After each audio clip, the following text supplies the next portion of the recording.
మీ ఇంట్లో కార్ని రెంట్కిచ్చి డబ్బు సంపాదించాలనుకుంటున్నారా? అయితే వెంటనే ఈ నెంబర్కి కాల్ చేయండి. హాయ్ హలో నమస్తే, welcome back to Suman TV. ప్రస్తుతం మనతో పాటు ఉన్నారు ఎడ్యుకేషన్ కన్సల్టెంట్ దుర్గశ్రీ గారు. మేడంతో మాట్లాడదాం. నమస్తే మ్యామ్. నమస్కారం అండి. మ్యామ్, ఎప్పుడైనా చూసుకుంటే సక్సెస్ అండ్ ఫెయిల్యూర్స్ రెండు ఉంటాయి కదా. సక్సెస్ ఉంది అంటే ఖచ్చితంగా అక్కడ ఫెయిల్యూర్ ఉంటుంది, అంటే పక్కనే కూడా ఉంటాయి.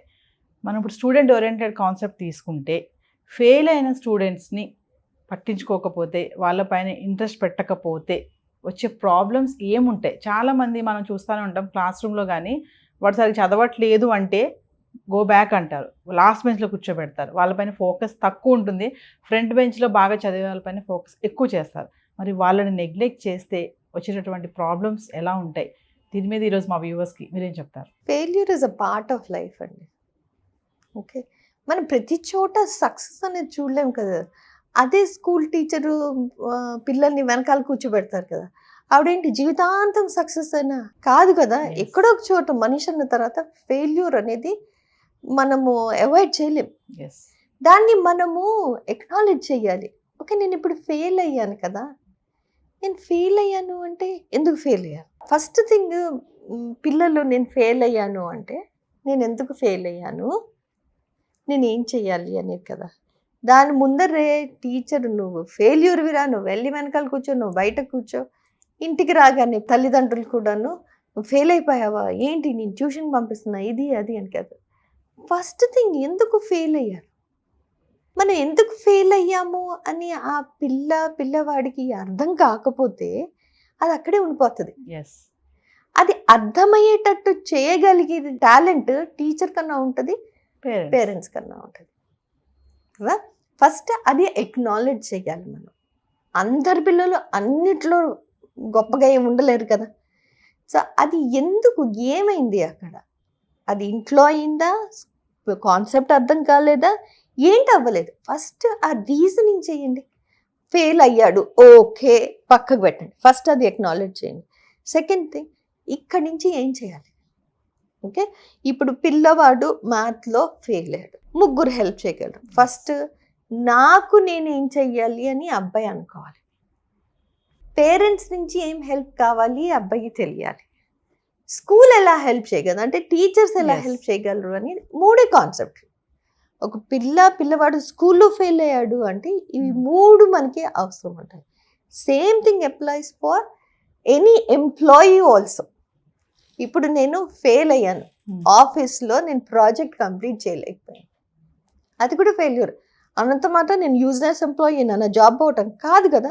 నేను అర్థం చేసుకోవాలి, నేను ఎందుకు ఫెయిల్ అయ్యాను ఆఫీస్లో అంటే నేను ఏదో తప్పు చేశాను. సో నాకు రియలైజేషన్ రావాలి. దాని తర్వాత నా కొలీగ్స్ని అడగాలి, నా బాస్ని అడగాలి. సేమ్ థింగ్, నా కొలీగ్స్ ఇంట్లో ఎవరు, నా పేరెంట్స్. నా బాస్ ఎవరు, నాకు మా టీచర్ గారు. సో ఈ ముగ్గురు ట్రయాంగిల్ కలిసి పనిచేయగలిగితే ఎందుకు ఫెయిల్ అయ్యారు, ఎలా ఫెయిల్ అయ్యాడు, నువ్వు ఇంతేనా అనుకుంటాను బయటికి రాగలిగే ఆస్కారం చాలా ఎక్కువ ఉంటుంది. ఓకే, సెకండ్ థింగ్, ఫెయిల్ అయ్యారు పిల్లలు.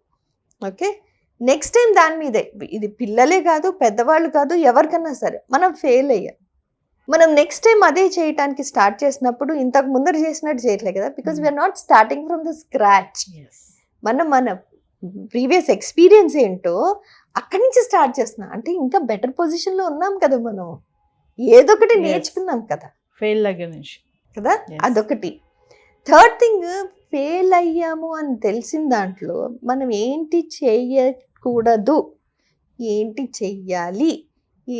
చెయ్యాలి అనేది కన్సిస్టెన్సీ ఉండాలి మనకి. ఓకే, మళ్ళీ అదే ట్రాప్లో అక్కడికి వెళ్ళి మళ్ళీ అదే తప్పు చేయటం అనేది అది నిజంగా నీ అంత నువ్వు బుద్ధి లేకుండా చేసినట్టే ఉంటుంది. నా ఐడియాలో ఏంటంటే it's like you put some garbage in, you will bring out only garbage కదా. నువ్వు వేసేది గార్బేజ్ కాకుండా మంచి కన్స్ట్రక్టివ్గా పేరెంట్స్ టీచర్లు చక్కగా మనకి ఆ ఇన్ఫర్మేషన్ ఇవ్వగలిగితే మనము అది సార్ట్ చేయగలము. ఇంత బుడ్డి పిల్లవాడైనాను ఆఫీస్లో పనిచేసేవాడు అంటారు. మనము సమ్టైమ్స్ అప్పుడప్పుడు రియలైజ్ అవ్వం మనం ఏం తప్పు చేస్తున్నాము. గంటల తరబడి బుక్స్తో కూర్చుంటున్నాడండి మా వాడు, ట్యూషన్కి కూడా పంపిస్తున్నాడండి, కాకపోతే అబ్బాయికి పాపకి అర్థం కావట్లేదేమో కదా. అంటే వాళ్ళు వేస్తున్నది ఏంటి, గార్బేజ్ వేస్తున్నారు లోపలికి, గార్బేజ్ వస్తుంది కదా. అంటే ఇన్ఫర్మేషన్ అంతా గందరగోళంగా ఉంది వాళ్ళకి లోపల, గందరగోళంగానే వస్తుంది. సో టీచరు మళ్ళీ కావాలంటే ఎక్స్ప్లెయిన్ చేయండి, స్కూల్ ఎక్స్ట్రా క్లాసెస్ కావాలంటే పెట్టండి. అదేదో రెమీడియల్ లెసన్స్ అంటారు, అదేమి చదువు రాని వాళ్ళకి కాదు, ఎక్స్ట్రా హెల్ప్ కావాలని పెట్టండి. వాడు మొద్దురా, వాడికి అందుకనే ఎక్స్ట్రా పెట్టాము అని కాకుండా ఆ కాన్సెప్ట్లో వాళ్ళకి అర్థం కావట్లేదు, పాజిటివ్గా ఆలోచించండి. So failure is not something అదేదో జీవితం ఎండ్ అయిపోయింది, టనల్ క్లోజ్ అయిపోయింది, నాకు వెలుతురే లేదు ఎండ్ ఆఫ్ ద టనల్ అనుకున్న కాన్సెప్ట్ మాత్రం వద్దు. ఫెయిల్యూర్ ఫైనలీ ఓకే, ఎక్నాలెడ్జ్ చేయండి, ప్రోగ్రెస్ అవ్వండి. అంటే మేడం ఇక్కడ ఎంతమంది పేరెంట్సే కానీ టీచర్సే కానీ ఫెయిల్ అయిన వాళ్ళని ఎంకరేజ్ చేస్తున్నారు అంటే ఏం చెప్తారు? ఎంకరేజ్ చేస్తున్నారు అసలు ఫెయిల్ అయిన స్టూడెంట్స్ని? అదే బాధాకరం అండి, చాలా బాధ అనిపించేది అక్కడే. ఎందుకంటే పేరెంట్స్కి అంత నాలెడ్జ్ లేదు. టీచర్లు అంటారా, మాకు ఈ టైంలో ఇంత పోర్షన్ కంప్లీట్ చేయాలి, ఈ బుక్స్ కరెక్ట్ చేయాలి, ఆ గోల ఉంటుంది కాబట్టి ఎవరు అంత ఫోకస్ చేసి పిల్లలకి చెప్పటం లేదు. అది చాలా బాధాకరమైన ఇష్యూ. అలా నేను అందరినీ జనరలైజ్ చేయలేను, కొంతమంది చేస్తారు, కొంతమంది చేయలేకపోతారు. నాకు అనిపించేది స్కూల్ టీచర్స్ గురించి చెప్పాలి అంటే, అందరూ టీచర్స్ అవ్వగలరా? అవ్వలేరు. మీరు టీచింగ్ ప్రొఫెషన్లోకి వెళ్ళాలంటే there is something, some spark in you.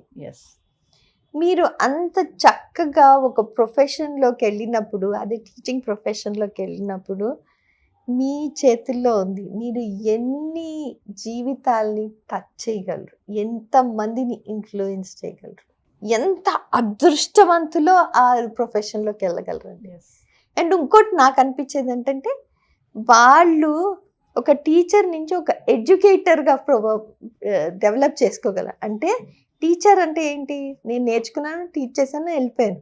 Educator అంటే ఏంటి, నా స్కూల్ స్టూడెంట్స్ మెంటల్ హెల్త్ ఎలా ఉంది, వాళ్ళు ఫెయిల్ అయితే నేను ఏం చేయగలను, వాళ్ళకి ఎట్లా పుష్ చేయగలను, ఏమేమి ఆస్కారాలు నేను ప్రొవైడ్ చేయగలను, ఇవన్నీ ఆలోచించగలిగితే టీచర్లు ఎడ్యుకేటర్గా ఇలా టర్న్ అవుతారు. అప్పుడు పిల్లలు ఫెయిల్ అయినా సరే నేను ఎలా కోప్ చేసుకోగలను అనేది ఫస్ట్ స్ట్రెంగ్త్ అక్కడి నుంచి వస్తుందండి. పేరెంట్స్ అదే పట్టుకుని ఓకే వాళ్ళు ఫెయిల్ అయ్యావు, so what, that's not end of the world, ఏమైంది, దట్స్ ఓకే, నేను ఫెయిల్ అయ్యాను. నాకు నా 4th క్లాస్లో అండి 4% వచ్చింది హిందీలో. నేను చాలా గొప్పగా ఫీల్ అయిపోయాను. 4 వచ్చినాయి, ఎందుకంటే మా అమ్మ తెలుగు నుంచి హిందీకి మార్చారు. 4 వచ్చినాయి కదా, నాకు చాలా గొప్పగా ఫీల్ అయిపోయాను. అదే మా అమ్మ ఆ రోజు ఏంటిది అని కొట్టింది అనుకో, ఎప్పటికీ రాలేదు. హైదరాబాద్లో ఉంది, హిందీ రాకపోతే ఎట్లా అండి? So I think it's really the matter lies in పిల్లల చేతిలో ఉంది, పేరెంట్స్ చేతిలో ఉంది, అండ్ స్కూల్ చేతిలో. మీరు మార్క్స్ అన్నారు కాబట్టి నాకు ఒకటి గుర్తొచ్చింది మేడం. ఇప్పుడు పేరెంట్స్ ఏంటంటే స్లిప్ టెస్ట్లో కూడా ఫెయిల్ అయితే ఒప్పుకోవట్లేదు. Not only quarterly, half yearly, finally slip టెస్ట్లు ఏదో పెడతారు కదా 15 మార్క్స్కి 20 మార్క్స్కి, దాంట్లో కూడా ఫెయిల్ అయినా ఒప్పుకోవట్లేదు. ఎందుకు ఫెయిల్ అయ్యారా అనేసి కొంచెం ఫేస్ అంతా సీరియస్గా పెట్టేసి అడగడము, వాళ్ళ పిల్లలకి ఆ టైంలో ఏం చెప్పలేక. అంటే ఇలాంటి పేరెంట్స్ ఉన్నారు కదా, అందరినీ కాదు, మనం అందరినీ అనొద్దు, కొంతమంది ఇంకా ఉన్నారు ఇలాంటి పేరెంట్స్. స్లిప్ టెస్ట్లో ఫెయిల్ అయితే కూడా ఒప్పుకోవట్లేదు వాళ్ళు. ఉన్నారండి. నాకు ఒక స్టూడెంట్ ఉండేవాడు, పాపము 5th 6th గ్రేడ్, వాళ్ళ పేరెంట్స్ గోల్డ్ మెడలిస్ట్. పేరెంట్స్ ఇద్దరం గోల్డ్ మెడలిస్ట్, మా పిల్లోడు ఫెయిల్ అవ్వలేడు అని. అంటే ఆ గోల్డ్ మెడలిస్ట్ పేరెంట్స్ ఇద్దరు ఎంత ప్రెషర్ పెట్టారంటే అబ్బాయికి మెంటల్ హెల్త్ ఇష్యూస్ వచ్చేసినాయి. అంటే ఒక యాంటీ సోషల్ బిహేవియర్ లాగాను, వాడికి ఏమీ అర్థమయ్యేది కాదు. అంటే కాన్స్టెంట్గా చెవులు అలా ఈగలాగా కాన్స్టెంట్గా చదువు అంటే ఇంకెక్కడ పోతాడు ఆ పిల్లవాడు. వాడు స్కూల్కి రాగానే వాడికి ఫ్రీడమ్ వచ్చేసినట్టు అది పీక ఇది పీక అన్ని గోల ఉండేది. సో నాకు అనిపించింది అది పేరెంట్స్లో చాలా ఉంటుంది. ఈ స్లిప్ టెస్ట్లు ఏంటండి బాబు, చిన్నవే కదా. So what ah so what అనేది పేరెంట్స్ కొంచెం అర్థం చేసుకున్నారనుకో, life will be very simple. ఆ పిల్లలే అరే నాకు ఇవాళ 9/15 వచ్చింది, ఓకే 9/15 వచ్చింది, బట్ నీకు కాన్సెప్ట్ అర్థమైందా? లేదమ్మా నాకు అర్థం కాలేదంటే ఆ కాన్సెప్ట్ మీద ఫోకస్ చేయండి. ఏంటి అర్థం కాలేదు అనేది, ఎందుకు అర్థం కాలేదు అనేది టీచర్ ప్రాబ్లం. ఎస్ ఏం అర్థం కాలేదు అనేది మీరు క్లారిటీని ఇవ్వగలిగితే అక్కడ స్టార్ట్ అవుతుంది. బట్ ఈ స్లిప్ టెస్ట్లు ఇవన్నీ గోల్ ఎందుకండి బాబు, వాళ్ళు యూనివర్సిటీకి వచ్చేటప్పటికి ఇవన్నీ 4 గీసుకోవటానికి కూడా పనికిరాదు. ఎస్. సో ఫైనల్లీ మేడం, పేరెంట్స్కి కానీ టీచర్స్కి కానీ ఫెయిల్ అయిన వాళ్ళని కూడా ఎంకరేజ్ చేయాలి, వాళ్ళని పక్కన పెట్టొద్దు అంటే ఏం చెప్తారు వాళ్ళకి? ఫస్ట్ థింగ్ ఆ ఫెయిల్ అనేది బుర్రలోంచి తీసేసేయండి. Okay, fail is not something which needs to be celebrated so big. Failure is the first step towards the next Success. Step కదా. అలా తీసుకుని అక్కడి నుంచి ఏం నేర్చుకోగలిగాము, ఏమి నేర్పించగలిగాము, ఏమి చెయ్యగలిగాము కన్సిస్టెంట్గా, అక్కడి నుంచి స్టార్ట్ చేయండి. ఫెయిల్యూర్ అన్న వర్డ్ తీసేసి, ఆ నెగిటివ్ తీసేసి పాజిటివ్గా ఓకే ఫెయిల్ అయ్యావు కదా, వాట్ ఎల్స్. ఎస్. సో అది నా concept. Thank you. Thank you.